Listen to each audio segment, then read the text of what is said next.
Hi, my name is Kristen Selljes. I'm Somerville's Community Preservation Act Manager, and today I'll be talking about how to apply for Community Preservation Act funding for the historic resources and the open space and recreational land categories.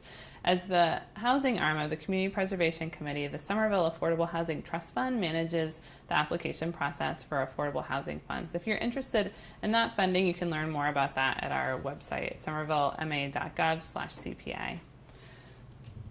So a little bit about the Community Preservation Act to start. The Community Preservation Act is a Massachusetts state law that Somerville is one of 172 municipalities that have adopted that allow you to create a fund for grant making. The kinds of projects that can be funded are affordable housing, historic preservation, and open space and recreation land projects. The funds come from three sources: a surcharge on real estate property tax. In Somerville, that's 1.5%. The city can match that annually in an optional appropriation, and those two sources get matched by the state. The state law tells us what we can and cannot fund within the four categories that are CPA eligible. So this chart provides a summary of what is possible. So we can acquire land for parks and playgrounds, we can acquire historic buildings, and we can do work to preserve those items. So, work to preserve historic collections, protect them from mold, things like that. And we can rehabilitate and restore them with CPA money. So these are things like putting a new stained glass windows on a historic building, or bringing a park up to modern standards and rehabilitating it. Open space, by definition of the CPA law, is wild conservation lands. We have very little of this in Somerville, really only our shores. So this isn't a major concern for us, but we can only improve those lands if we had acquired them with CPA funds, which isn't our case, but we can do a lot with our open space and outdoor recreation land to buy new land and to also upgrade our parks and playgrounds.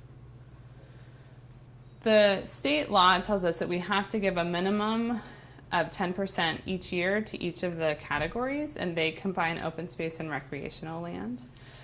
But the Community Preservation Committee increases these minimums every year through their community preservation plan based on the needs that they see in the community.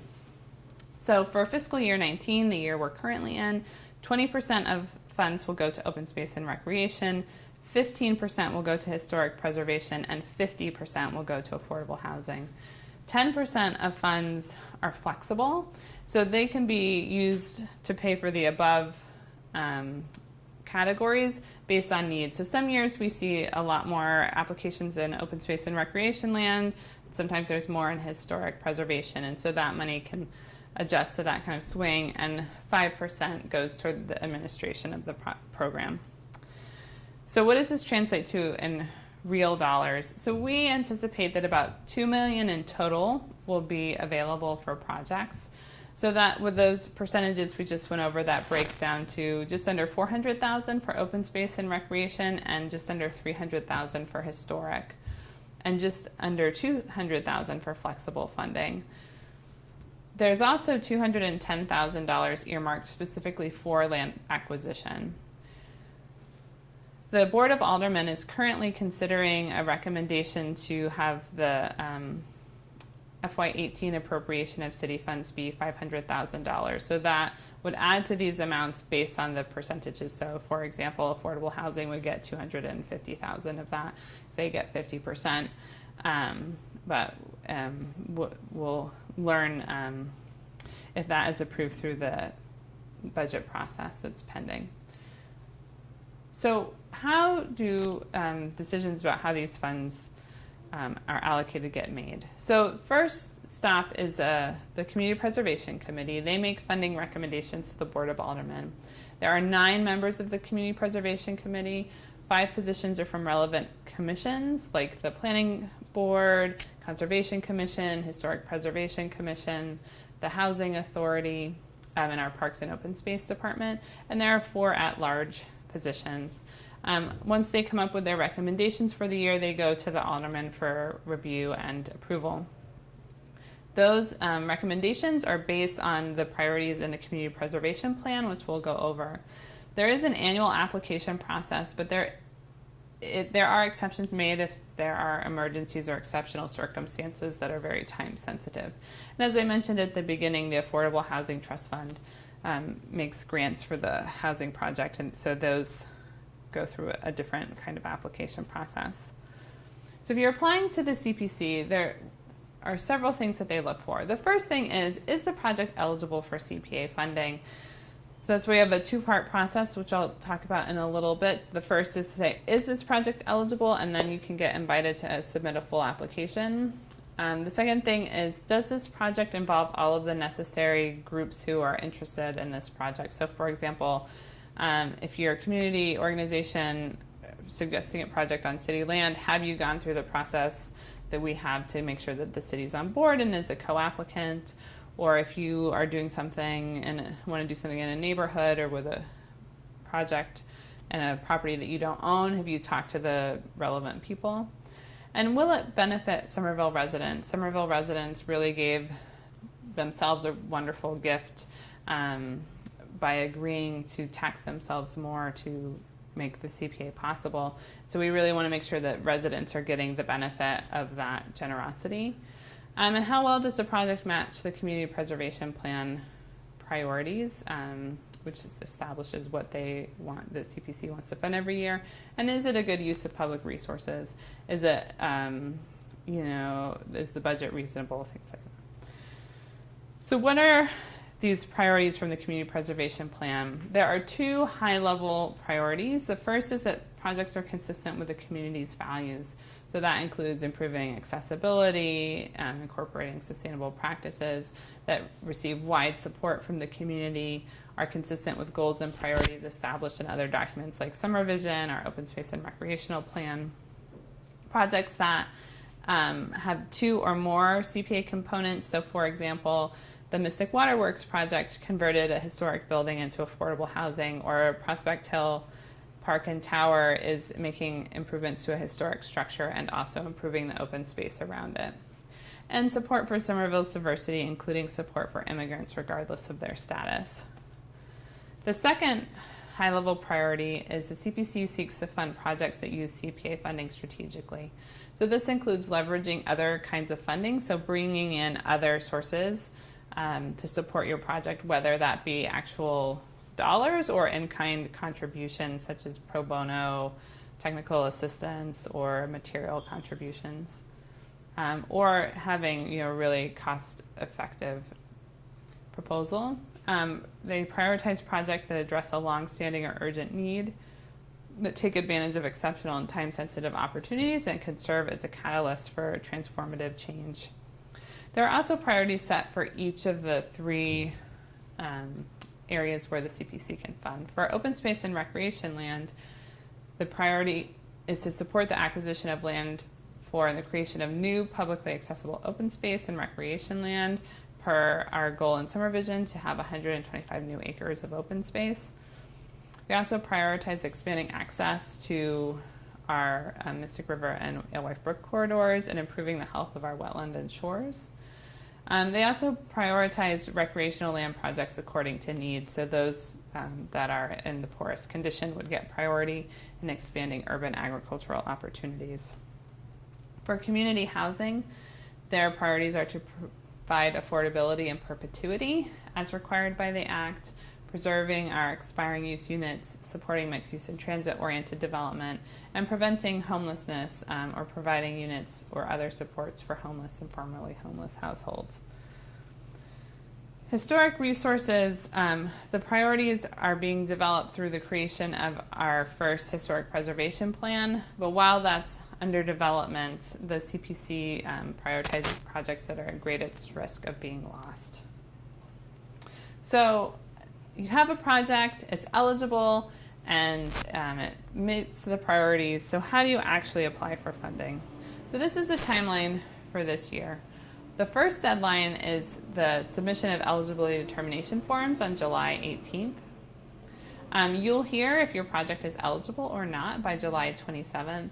And if you are eligible, you're invited to submit a full application. These applications are due by noon on September 25th.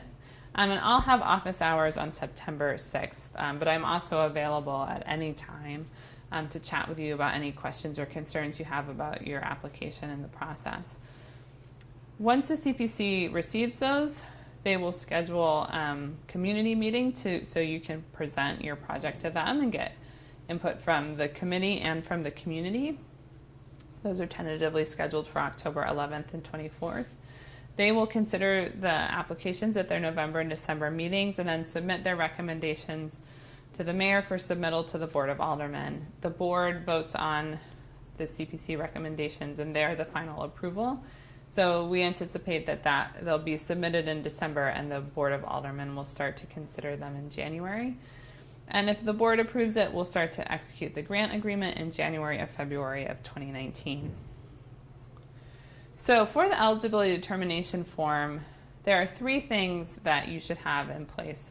So one is there needs to be some way for us to be able to give you the funding. So if you're a nonprofit, a registered 501c3, if you own the property, if you are a community organization and you're not legally registered, you'll need to find an entity that can receive the funds for you and be a partner with you on the project. If you are not the property owner, you need to have permission from the owner. So if it's private property, you can have a letter from them saying that they support it. If it's city-owned land, there's a pre-application process you should have gone through. So if you've missed that, we can touch base and get you ready for next year. And if it's other public property, like property owned by the state through the Department of Conservation and Recreation, you can get in touch with them to see if they want to be a co-applicant with you. And if you don't know how to make that connection, we can help you. If your project is a historic project, there needs to be a determination of historic significance. If your property is already a local historic district or on the National Register, that is sufficient to say that your property is historically significant. If you don't already have a designation, then you'll need to seek a historic significance determination from the Historic Preservation Commission, and you can start that process through the eligibility determination form submission, but if you'd like to start it earlier, I'm happy to work with you as our park preservation planners. So if your project is deemed to be eligible, you'll be invited to submit a full application. So this includes a narrative and a budget, maps and photos of your project, documentation of ownership, certificates of good standing or your 501c3 certification, letters of support from the community, from organizations, elected officials, any relevant reports, and then there's some forms that you need to submit to receive funds from the City of Somerville. You need to disclose any conflict of interest you might have, campaign contributions and local campaigns. So you have to disclose if any one on the leadership of your organization has contributed more than $500 in a local campaign. It's not possible for us to give funds for your project, so that's something to be aware of and to check on. And then new for this year is the side guard ordinance. And so this is if very large trucks are going to be working on your project, they need to be compliant with the side guard. So once you get to the full application process, if you have a historic project, you'll need to submit the documentation of historic significance. So this is showing that you're a local historic district or the report from the Historic Preservation Commission. You'll also need to submit a condition report detailing what work needs to be done on your project. And if you're submitting a construction project, there'll need to be the plans and designs to show what is planned for the site. One thing that you should keep in mind is that there are funding conditions that will be placed on your grant, just like any other funding source. So some of these come from the Preservation Act legislation itself. So if you have a historic resource project, it must comply with the U.S. Secretary of the Interior standards for rehabilitation, which makes sure that all of your work is at the highest standard for historic preservation. These are the same standards that our Historic Preservation Commission follows when they review projects. If you are applying for funds for acquisition, the property must be perpetually preserved for the use for which was acquired. So it must remain open space, or it must remain affordable housing, or it must remain a historic building. And then projects on public property must follow state procurement law. If you are a community organization proposing a project on public property, it's important to be aware of this because it has budget implications, it has process implications for you, and I'm happy to talk that through with you on an individual basis. And the Community Preservation Committee can also elect to add additional funding conditions to the project. So these are some common ones. All historic resource projects, unless they already have a preservation restriction held by another entity, must have a preservation restriction placed on them. This is very similar to being a local historic district. It says that any changes to the exterior must be approved by the Historic Preservation Commission. If you are having a design project, they require a robust community process. They may not agree to release funds until all necessary permits are obtained, including approval from the Massachusetts Architectural Access Board to ensure your project is ADA compliant. They may require public access agreements, particularly if interior features are being preserved, or if it's a green space that commonly has a lock on it, to make sure that there is sufficient public access so Somerville residents can really enjoy the space that's being supported with their funding. And there's others that may be possible based on what your project is and the circumstances. So here's a few things that you should make sure not to forget as you're applying. One is the side guard ordinance. So this is new this year again. Be sure to talk about this with your contractors and include any upgrades to their equipment that they may be passing on to you in terms of cost, and include that in your budget if necessary.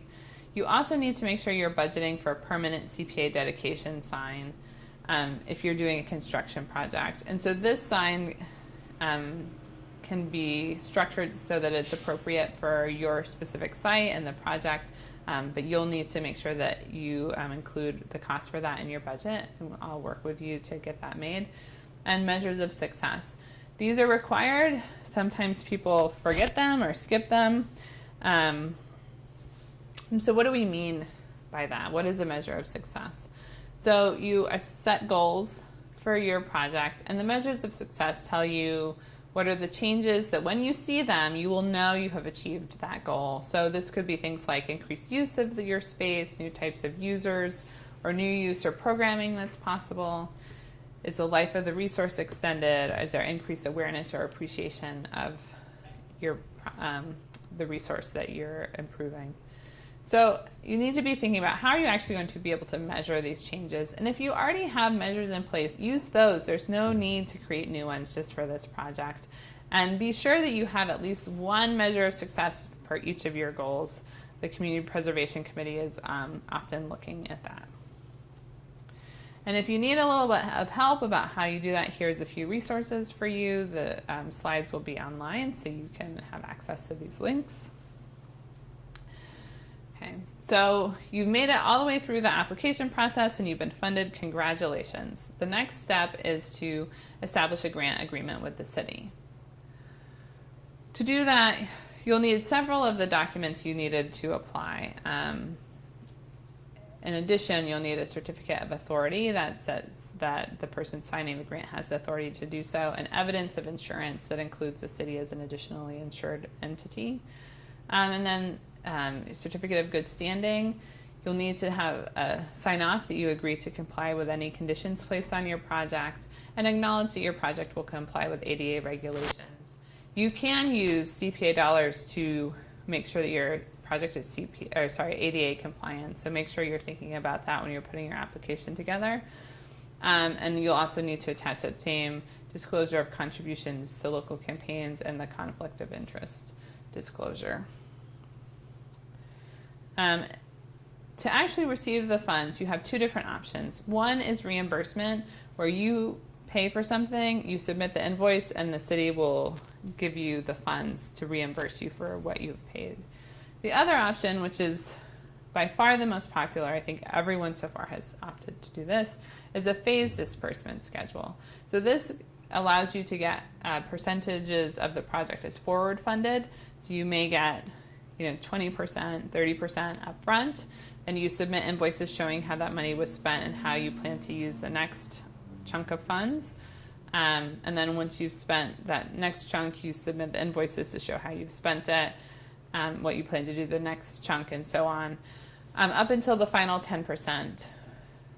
The final 10% cannot be released until all the project work is completed and the final report is submitted. So that means you'll need to find a way to pay for the 10% and then be reimbursed for that. So you should be thinking about how you'll come up with those funds. So how are you going to be reporting on how you've spent these funds? Reports will be due based on a schedule that are sent by you, and we'll talk about that together. They include what work has been completed, how you're making progress on your measures of success, any lessons that you've learned, and then how you've spent the funds you've received to date and how you plan to spend future funding. Both the actual expenditures and the deliverables you're expecting to achieve that those expenditures are going to make possible. You do need to submit invoices. One thing to note is that we cannot reimburse for sales tax, so make sure that you are using if you're a nonprofit, your documentation to show that you don't pay sales tax.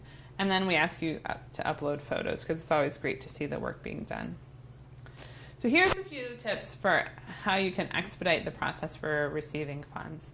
So one is to make sure that all documentation is complete when you share it with me and that any deviations from your plan are described, either in terms of the schedule or cost of materials and so on.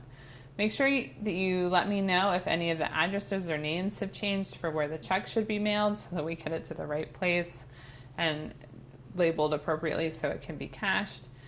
And let me know, give me a heads up when you're starting to prepare the invoice so I can do the first step of the process, which is to requisition the funds. So what happens though if you have a change in your budget or your scope or your timeline? So the first step is to talk with me. We'll see if it's a significant change, which means a change that is large and is not described in your application. That means you'll have to come back to the Community Preservation Committee for approval and then go on to the Board of Aldermen for approval, particularly if it's around how funds are being spent. But if it's a smaller change, just like if your timeline is shifting a little bit, we can work together and those can be documented within the reporting process. So particularly if you anticipate that there's going to be a significant change in how you're going to need to use funds, let me know as soon as you possibly can so that we can plan for this approval process with the Community Preservation Committee and the Board of Aldermen. To learn more, there's several resources there for you if you're applying, and you can also contact me, Kristen Selljes. My email is kseljes@somervillema.gov. That's KSTELLJES@somervillema.gov. You can also always just call 311 and ask for me. That's probably much easier to remember. Thanks so much, and hopefully we'll see an application from you this year.